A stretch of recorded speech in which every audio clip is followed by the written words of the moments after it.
Entonces, para definir la endometriosis, pues se define como la presencia del tejido endometrial por fuera de la cavidad uterina. ¿Esto qué puede causar? Puede causar una inflamación, puede causar dismenorrea, dispareunia, dolor crónico e infertilidad, que son los principales síntomas de endometriosis. Principalmente vamos a encontrar que en tejidos pélvicos o órganos pélvicos, sí, pero en algunas ocasiones puede invadir intestino, diafragma y cavidad pleural. ¿Listo? Hay múltiples teorías de la endometriosis, ¿sí? Siempre le van a preguntar las teorías de la endometriosis. La más sonada es la menstruación retrógrada o menstruación retrógrada, que se presenta en el 90%, en el 10% de casi todas las mujeres que menstruan, ¿sí?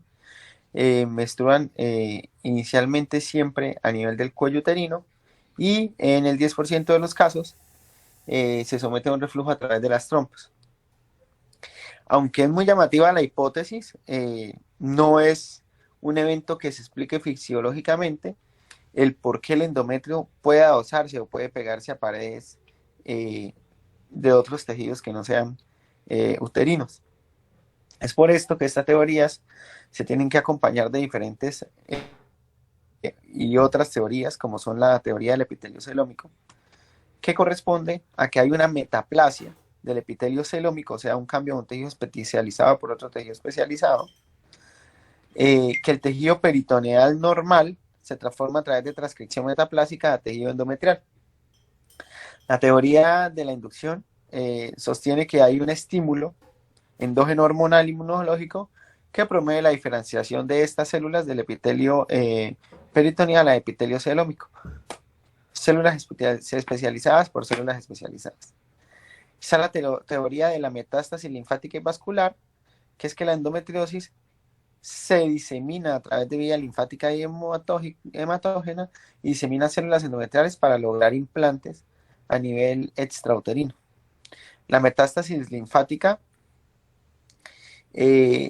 explicaría que hayan siembras de endometrio al tejido pleural, umbilical, el espacio retroperitoneal, la vagina y el cervix. Ya van 3 teorías. La cuarta teoría es la teoría de los restos embrionarios, que propone que puede activarse la diferenciación celular de restos de células que se originaron en el origen mulleriano. Recuerden que casi toda la parte reproductiva se origina en los orígenes mullerianos, y esta teoría explica que hay restos celulares de estas células cuando hay el descenso para la formación uterina que permiten que haya tejido nativo endometrial en partes de las regiones pélvicas. También podría explicar que el principio de la endometriosis. La localización y la apariencia de la endometriosis, como ya lo habíamos dicho, los sitios más comunes son órganos pélvicos y peritoneo, ligamentos uterosacros, fondo de saco, trompas, intestino, vagina, vejiga y uréteres.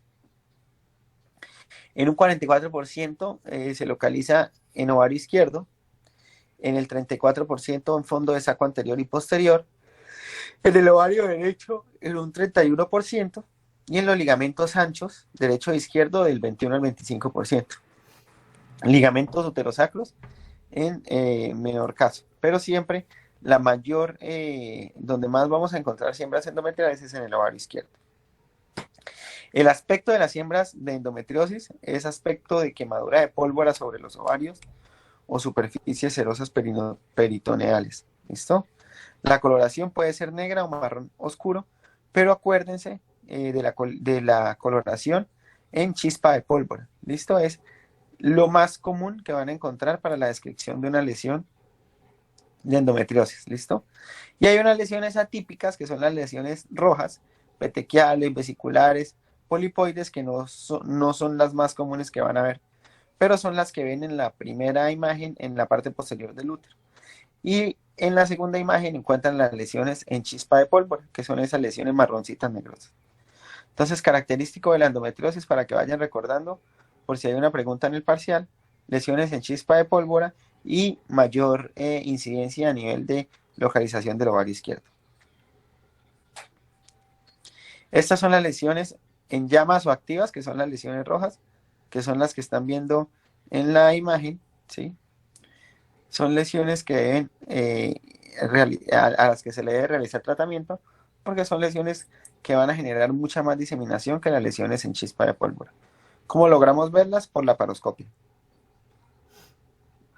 Los factores de riesgo, siguiente, para la endometriosis son la menarquia temprana, la menopausia tardía y la nuliparidad. ¿Por qué explican estos factores de riesgo?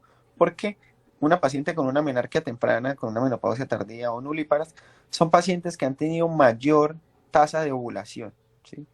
Esta mayor tasa de ovulación y mayor tasa de ciclos menstruales.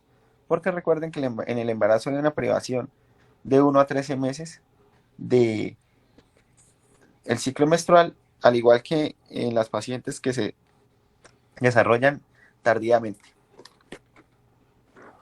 El uso de tampones, el índice de masa corporal bajo en estas ocasiones, no índice corporal alto, el sangrado menstrual abundante, las mujeres que refieren un síndrome uterino de hemorragia uterina normal, consumo abundante de grasas trans, el uso de anticonceptivos orales, el abuso de sustancias y pues antecedentes familiares de endometriosis. Siguiente. ¿Cuáles son los signos típicos de la endometriosis? Entonces, recuerden estos 5 signos: dismenorrea, dispareunia, infertilidad, dolor pélvico y masas palpables. Siguiente. El diagnóstico se hace mediante el interrogatorio. Va dirigido a valorar si la paciente tiene dismenorrea, que es dolor con el periodo menstrual, dispareunia, que es dolor a las relaciones sexuales, infertilidad, dolor pélvico o masas palpables, que se van a encontrar al examen físico. Hay unos marcadores séricos que ya los vamos a valorar, que se deben encontrar en pacientes en los que se sospeche endometriosis, las imágenes diagnósticas, ecografía, TAC y la laparoscopia, que es el gol estándar para el diagnóstico. Siguiente. Dentro de los marcadores encontramos el CA125, ¿sí? El CA125 es un antígeno de superficie expresado por los tejidos que se derivan del epitelio celómico y mulleriano. Los niveles, cuando son elevados, se observan en el plasma, o sea, es un examen que se puede realizar en sangre y está presente cuando hay material menstrual o material endometrial, pero también se presenta cuando hay líquido peritoneal. Entonces, pacientes con peritonitis pueden tener un CA125 elevado y puede ser un factor confusor, al igual que pacientes que cursen con neoplasias. Entonces, debemos dirigir muy bien este examen con respecto a los síntomas y al cuadro clínico que esté presentando la paciente. Comparado con la laparoscopia, no tiene ningún valor como instrumento diagnóstico. La laparoscopia es el gol estándar para el diagnóstico. Siguiente. La ecografía. Cuando hay endometriosis superficial, no nos va a dar ningún diagnóstico, ¿sí? Tiene un papel limitado para las adherencias. Recuerden, ahorita más adelante vamos a ver que la endometriosis es una causa de síndrome adherencial severo. Solo detecta siembras mayores a 10 milímetros y realmente el examen ideal es la resonancia magnética nuclear para el diagnóstico de endometriosis. Siguiente. El TAC es útil en el diagnóstico de lesiones en pleura, cerebro y otras localizaciones poco frecuentes. Siguiente. Y la laparoscopia, que es el estándar de oro, tiene una tasa de falsos positivos del 50%. Permite clasificar la endometriosis, realizar un diagnóstico diferencial y la evaluación. ¿Qué pacientes van a llevar ustedes a endometriosis? Pacientes que persistan con dolor pélvico pese al tratamiento médico. Realmente la laparoscopia se realiza como diagnóstica, más no como curativa, pero permite estadificar a la paciente qué grado de endometriosis tiene. Siguiente. El diagnóstico definitivo, y recuerden esto, se hace mediante la visualización directa de las lesiones, mediante la laparoscopia. Se debe a esto además realizar un estudio histopatológico, debe realizarse un estudio, tomar una muestra mediante la laparoscopia que precise en la histopatología al menos dos de los siguientes hallazgos en la pieza biopsiada: epitelio endometrial, glándulas endometriales, estroma endometrial o macrófagos cargados de hemosiderina. Siguiente.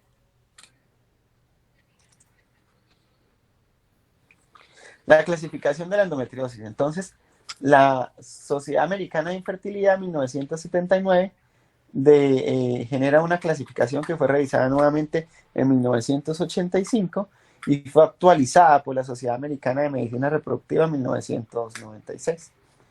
Entonces, reportan un estadio 1, 2, 3 y 4, mínimo, leve, moderado y severo, de acuerdo a una puntuación. Estadio 1 mínimo, de 1 a 5, estadio 2 leve, de 6 a 15, estadio 3 moderado, de 16 a 40, y mayor a 40, endometriosis severa. ¿De acuerdo a qué? Siguiente diapositiva. De acuerdo a la visualización laparoscópica, mediante esta puntuación, donde habla que vamos a encontrar endometriosis superficial y profunda a nivel del peritoneo, dando valores en medidas de 1 hasta 3 centímetros, dando un valor menor a 1, de 1 a 3 y mayor a 3 centímetros para una puntuación respectiva. Realmente esto no se lo deben aprender, este cuadro, pero pues es para que sepan cómo hacemos el trial laparoscópico y cómo la podemos clasificar. Pero lo que sí se deben aprender es que hay endometriosis estadio 1, 2, 3, 4, mínima, leve, moderada y severa. ¿Listo? En el estadio 1, entonces, siembras peritoneales superficiales de 1 a 3 centímetros. En el ovario derecho, siembras menores a 1 centímetro, adherencias tenues, menor a 1/3. En el estadio 2, leves, siembras peritoneales mayor a 3 centímetros, que dan ya 6 puntos. En el ovario derecho, implantes superficiales. En el ovario izquierdo, implantes superficiales también. En el estadio 3 moderado, implantes profundos ya, mayores a 3 centímetros, ocupa los fondos de saco, lo que limitaría la movilidad del útero. Y en el ovario izquierdo, implantes profundos. Da un puntaje 26. Aún así, estadio 3, en mucha más severidad de la implantación endometriósica. El estadio 4, severo, donde ya encontramos un síndrome adherencial severo, que es a lo que más le tememos en la endometriosis. Siguiente. El tratamiento incluye educación y consejería, analgesia. El cuadro de endometriosis está clasificado dentro de los diagnósticos del síndrome de dolor pélvico crónico, ¿sí? Incluye recomendaciones nutricionales, uso de progestágenos anticonceptivos orales. Están indicados los análogos de la GnRH que pueden ser usados, pero son muy costosos y se asocian con mayores efectos colaterales. El uso de AINES comprueba la efectividad de los antiinflamatorios no esteroideos en la reducción del dolor asociado a endometriosis. Tienen un grado de recomendación A. Toda paciente con endometriosis debe tener uso con AINES. Los progestágenos de tercera generación, lo que permiten es que haya una desigualización del tejido endometrial, seguido de atrofia, y tiene un efecto supresor de los estrógenos del endometrio. El tratamiento con progestágenos de tercera generación debe realizarse continuamente, no se debe interrumpir. Estas pacientes no toman el clásico método de planificación 21-7, y se evalúa cada 3 meses para determinar la mejoría. ¿Con qué se evalúa? Con ecografía y con entrevista clínica para ver disminución de la sintomatología. El danazol, que es un derivado del 17-etiltestosterona, es un esteroide sintético, lo que ayuda es a que haya actividad antiestrogénica y débilmente androgénica, actúa disminuyendo el pico del LH, inhibe las enzimas esteroidogénicas y aumenta la testosterona libre plasmática. La dosis es de 600 a 800 miligramos día y tiene muchos efectos androgénicos ¿Qué queremos lograr con esta paciente? Que no haya una ovulación. Si no hay ovulación, pues no hay un crecimiento de del tejido endometrial, sea intrauterino o extrauterino. Los anticonceptivos orales, que son el tratamiento más comúnmente formulado, su acción es por control de las fluctuaciones hormonales, estrógenos, progesteronas, y mejoran mucho el tratamiento cuando vamos orientados al tratamiento de la dismenorrea. Los análogos de la GnRH lo que hacen es sensibilizar las células gonadótropas a la GnRH, lo que lleva a un estado de hipoestrogenismo prolongado, atrofia endometrial. El quirúrgico, que sea dependiendo de la severidad de la enfermedad, lo ideal es diagnosticar y remover los focos de endometriosis quirúrgicamente al mismo tiempo, y el dolor puede mejorar si se remueven todas las lesiones. En casos de enfermedad severa, en casos de enfermedad severa y un umbral del dolor muy alto, se recomienda tratamiento quirúrgico. Listo, doctores, ¿alguna pregunta?